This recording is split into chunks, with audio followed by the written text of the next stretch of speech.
현대사회의 조건, 오늘 살아가는 우리들이 과거 또 살았던 그 사람들과 어떻게 다른 사회에 살고 있는지 현대사회만이 갖는 특징을 생각을 해야 됩니다. 물론 뭐 현대사회라고 옛날에 없던 거에 생기고 그러지 않죠. 이런 특성들이 조금 더 부각되고 비중이 달라지고 이런 문제가 되겠죠. 오늘날 뭐 현대사회 특징하면 흔히 뭐 정보화, 세계화, 그로 인해서 어떤 이 변화의 속도가 빨라진다, 그런 것도 있을 것이고 여러 가지 될 수 있겠지만 이 주제와 관련된 현대사회의 특징을 생각을 해내야 됩니다. 그러면 이제 떠올릴 수 있는 게 바로 현대사회는 다원화 사회다. 즉 다시 말해서 같은 공간, 같은 시간대에 서로 이질적인, 뭐 그게 인종이 다를 수도 있고 어떤 민족 또는 문화, 생활 방식, 사고 방식이 다른 사람들이 모여 사는. 그래서 예전처럼 뭐 어디 시골에 가면은 그 마을인 그 농촌이면 전부 직업이 농부, 예외적으로 대장장이 뭐 이렇게 있는 게 아니고 같은 직업, 심지어는 동족촌 같은 경우는 핏줄도 같은 사람들이 모여 살았습니다. 비슷한 생각을 가지고요. 근데 요즘은 그렇지 않습니다. 요즘 우리 동남아 이주 노동자들 뭐 차별하고 피부 색깔 때문에 뭐 얼마 전에도 또 신문에 또 났죠. 이런 식으로 여러 가지 측면에서 다른 이제 이질적인 존재들이 뒤엉켜서 혼재되는 상황이에요. 그리고 이거는 뭐 이제 세계화의 흐름이 거스를 수 없기 때문에 장벽이 없어졌어요. 그러면 이러한 다원화의 어떤 추세는 더 강화될 수밖에 없겠죠. 그러니까 모든 사회가 이제 다인종, 다민족, 다문화 사회로 바뀌겠죠.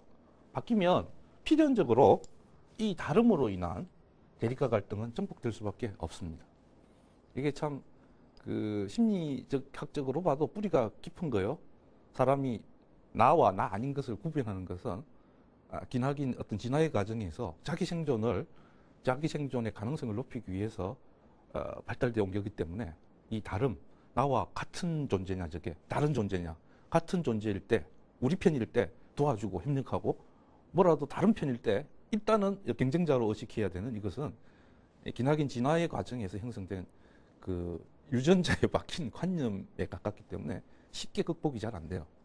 그럼에도 불구하고 이 다름으로 인한 어떤 이 차이를 차별의 근거로 삼기 시작하면요, 이거 아주 비극적인 재앙이 발생할 가능성이 높습니다. 이제는 그 다름 차이를 다양성으로 인식하려고 의식적으로 굉장히 노력해야 됩니다. 그걸 여러분들이 도덕교과에 있어서 많이 배웠던 관용이라는 정신입니다. 그러니까 나하고 다른 남을 인정을 해주자는 거죠. 흔히 톨레랑스라 그러죠. 그 영어로 tolerance입니다. 동사가 참다에서 온 겁니다. tolerate. 그러니까 나하고 다른 남을 인정해 준다는 것은 굉장히 어려운 겁니다.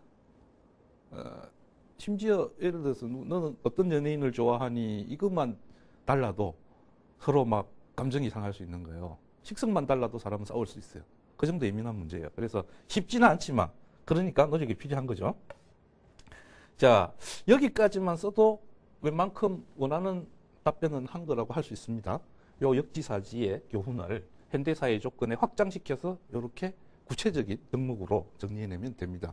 그런데 요 뒤에 여러분들 이 본인이, 물론 쌤은 이걸 염두에 두고 문제를 만들었습니다. 학생들이 이 문제, 이 구체적인 오늘날 대한민국 사회가 가지고 있는, 한마디로 우리가 이 부분을 생각하지 않으면 어리석은 원숭이 돼버린다. 우리가 원숭이로 추락하지 않기 위해서 뭘 해야 되는지에 대한 이 우화가 지금 오늘 우리들에게 던지는 시사점이 뭔지를 생각하고 있다는 것을 보여줄 수 있는 방법, 사례를 들어주는 거죠. 동남아 이주 노동자들을 차별하고 그들도 여튼 우리 사회의 일원입니다. 그들이 없으면 우리나라 중소기업이 운영하기 힘들죠. 왜? 그런 낮은 임금을 받고도 일을 해주니까 그나마 중국 기업하고 어느 정도 경쟁할 수 있는 기반을 마련해 주는 거예요. 그럼에도 불구하고 써먹을 건 써먹고 대우는 제대로 안 해주는 이런 모순된 사고방식은 큰 문제가 될 수 있습니다. 이 사례를 만약에 이제 여러분들이 채점을 하는 사람이라고 한번 생각을 해보세요. 앞에 이런 추상적인 어떤 것까지만 해놓은 거하고 그걸 토대로 이런 사례를 하나 추가를 해서 요거 문장 한 문장, 두 문장 정도면 충분히 언급할 수 있는 거죠. 여기에 들어있는 거하고 어느 걸 점수를 더 주겠습니까? 당연히 후자를 더 줄 수밖에 없겠죠. 그것은 단순히 하나의 내용이 더 들어있다가 아니고 다시 한번 보겠습니다. 이 우화는 옛날 이야기입니다. 어느 나라, 어느 시대 불문하고 사회적 존재로서의 인간이 가져야 될 어떤 바람직한 자세 아니면 위험한 태도를 담고 있는 내용입니다. 우리들은 불완전한 존재이기 때문에 이 세상을 다 모르기 때문에 불과 20, 30년의 이 경험치를 가지고 수많은 판단을 하면서 살아가야 되는 아주 위험한 존재예요. 언제든지 우리는 어리석은 원숭이가 될 수 있는 거란 말이죠. 그러니까 이 우화는 동서고금을 막론하고 삶의 교훈을 주는 겁니다. 한마디로 불완전한 존재로서 인간은 끊임없이 자기 세계에 갇히지 않기 위해서 노력해야 돼요. 그게 역지사지입니다. 그런데 오늘날 현대사회에서 이 우화가 더 큰 의미를 가지는 것은 어리석은 원숭이가 저지를 수 있는 이 잘못을 저지를 가능성이 높아진 사회라는 거예요.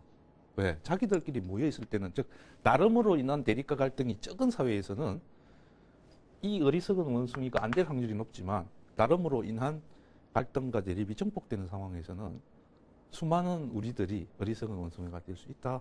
그리고 그것은 다른 미국이라든지 인종차별 이런 문제만이 아니고 그동안 폐쇄적으로 고립돼서 우리끼리 살았던 대한민국 사회도 이제 그런 문제를 본격적으로 고민해야 되는 시대가 되었다. 그것을 보여주는 것이 바로 신문에 심심찮게 언급되고 보도되는 동남아 이주 노동자들에 대한 근거 없는 편견과 차별의 문제이다.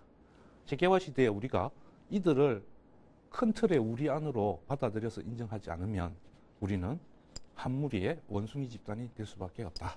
이렇게 해주면 아주 우화라는 어떤 이 구체적인 이야기에서 삶의 중요한 원리들을 추상적으로 추상화시켜서 도출해낼 수 있고 그 추상적인 원리, 동서고금에 통하는 보편적인 원리 개념을 오늘날 현대사회의 특정한 상황에서 적용해서 재해석해낼 수 있고 그것이 현재 우리들에게 주는 시사점까지 구체적으로 이렇게 딱 지적해내는 그런 사고의 융통성을 보여주셔야 5, 600자지만 충분히 나 평소에 여러 각도에서 생각을 다방면에서 할 수 있고 관심도 많아요. 이런 거를.